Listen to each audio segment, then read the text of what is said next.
তো আজকের টপিক হলো কি ইনস্ট্যান্টেনিয়াস ভেলোসিটি অ্যান্ড অ্যাক্সেলারেশন। আচ্ছা, এটা বলার আগে যারা যারা এখানে একটা খুব ইম্পর্টেন্ট টপিক লাগবে সেটা হলো ডেরিভেটিভ অ্যান্ড ইন্টিগ্রেশন। যারা যারা এই জিনিসের সম্বন্ধে খুব বেশি আইডিয়া নেই তারা ডেসক্রিপশনে যে লিঙ্ক আছে সেখানে গিয়ে দেখতে পারো যে ডেরিভেটিভ আর ইন্টিগ্রেশন বেসিকলি কি হয়। খুব ডিটেলসে দেওয়া নেই, জাস্ট বিগিনিং পার্ট দেওয়া আছে জিনিসটা কি, কারণ এখানে এটা খুব দরকারে লাগবে। তো what is instantaneous velocity and acceleration?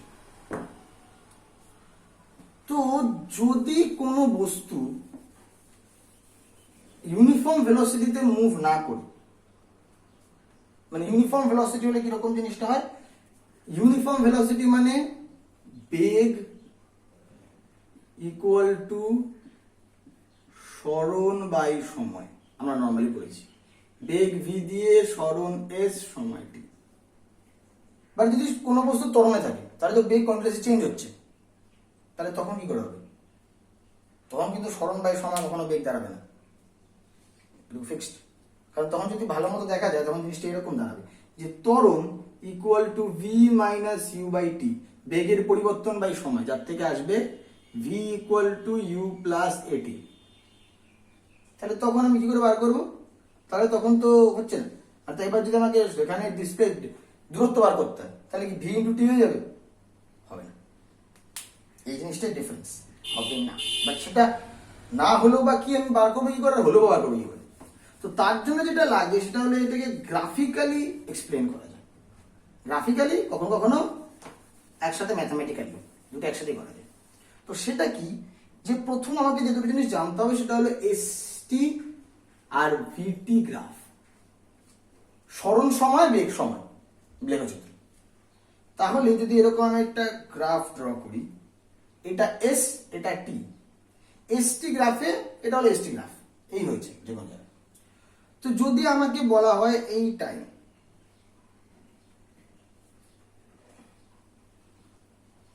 এই টি জিরো, এই সময় যদি আমাকে ভেলোসিটি বার করতে হবে তাহলে আমাকে কি করতে হবে? তাহলে যেটা দাঁড়াবে সেটা হলো গিয়ে আমাকে বার করতে হবে এটা, change of displacement by change of time. মানে এই টাইমে, একদম এই সময়, মানে এরকম টাইম যদি বলি at t equal to t0, এটা মানে at t equal to t0, t equal to t0 তে del s by del t বার করতে হবে। না আমরা বলবো t equal to t0 তে del s by del t বার করলে কি, এটা ফিক্সড টাইম, ওখানে তো এটা হবে না। হবে, এবার সেটা কি করে করা সম্ভব? সেটা করা যায় একমাত্র একটা জিনিস দিয়ে, সেটা ডেরিভেটিভ। ডেরিভেটিভ কি একটু ভিডিওতে দেখাতে সুবিধা। তো সেখানে কি করা যায় যে limit del t tends to 0 del s by del t, এটা হলো গিয়ে তাৎক্ষণিক বেগ বা ইনস্ট্যান্টেনিয়াস ভেলোসিটি। মানে সেই টাইম ইনস্ট্যান্টের জন্য, যে ছোট্ট টাইম ইনস্ট্যান্টের জন্য বার করতে হয়, এটা ইকুয়াল টু হয় হলো গিয়ে ds dt, যাকে বলা হয় বেগ। ঠিক আছে?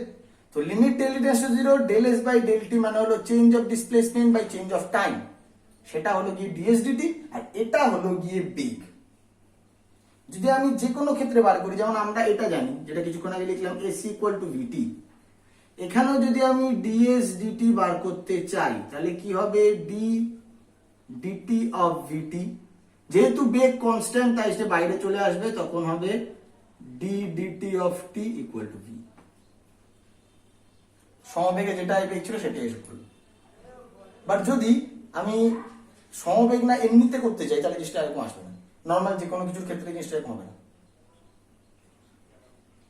যেমন আমরা পড়েছিলাম ac equal to ut plus half at square, something এরকম। এটা সম্ভবত মাধ্যমিক রেঞ্জে ছিল বা 10th রেঞ্জের মতো ছিল। তো ac equal to ut plus half at square.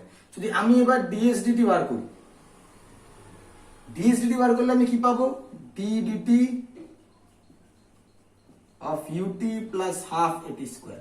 যোগ হলে কি বলেছিলাম, দুটোকে আলাদা আলাদা করে লেখা যায়। তো d ds of ut plus d dt, sorry d dt of ut plus half at square, d dt of half at square. এবার এটাকে যদি আমি বার করতে চাই, u কনস্ট্যান্ট, বাইরে বেরিয়ে আসবে, তো u d dt of t, কারণ ইনিশিয়াল তো চেঞ্জ হচ্ছে না, হবে কোনো চেঞ্জ হয় না। আর এখানে কি কনস্ট্যান্ট, হাফ এ, এও কনস্ট্যান্ট, সমতরঙ্গ গতি। তো half a d dt of t square, তাহলে এখানে কি হচ্ছে u d dt of t 1 plus কি করে, আচ্ছা কি করে 1 হলো, এটা ভালো কথা।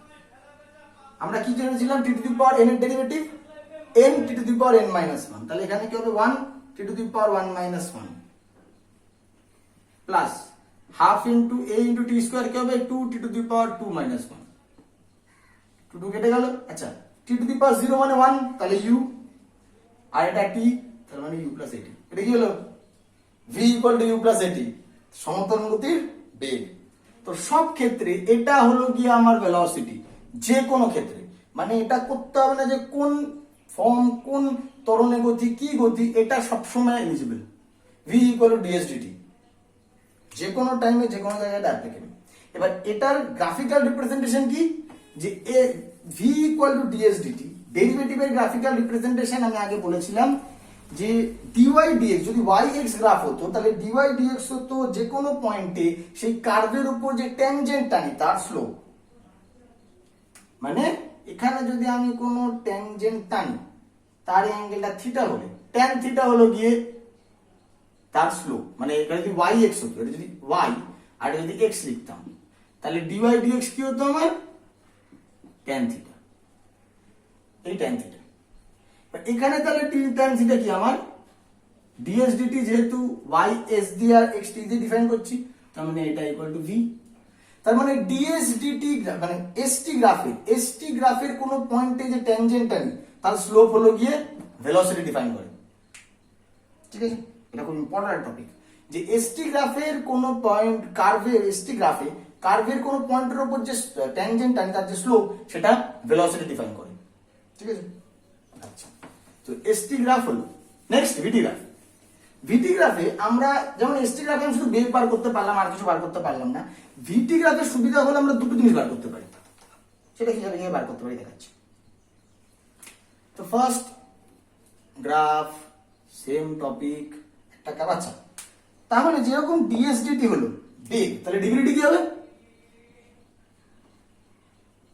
অ্যাক্সেলারেশন। সিম্পল, ds dt যদি v হয় তাহলে dv dt অ্যাক্সেলারেশন হবে। তার মানে vt কার্ভের কোনো একটা পয়েন্টে যদি আমি স্পর্শক টানি, তার যে স্লোপ সেটা কি তাহলে অ্যাক্সেলারেশন। তাহলে vt কার্ভের স্লোপ অ্যাক্সেলারেশন, আমি লিখে দিচ্ছি। vt কার্ভে যদি আমি স্লোপ বলা হয় অ্যাক্সেলারেশন। আচ্ছা আরো একটা জিনিস পড়েছিলাম ইন্টিগ্রেশন। ইন্টিগ্রেশন কি ডিফাইন করে, এরিয়া।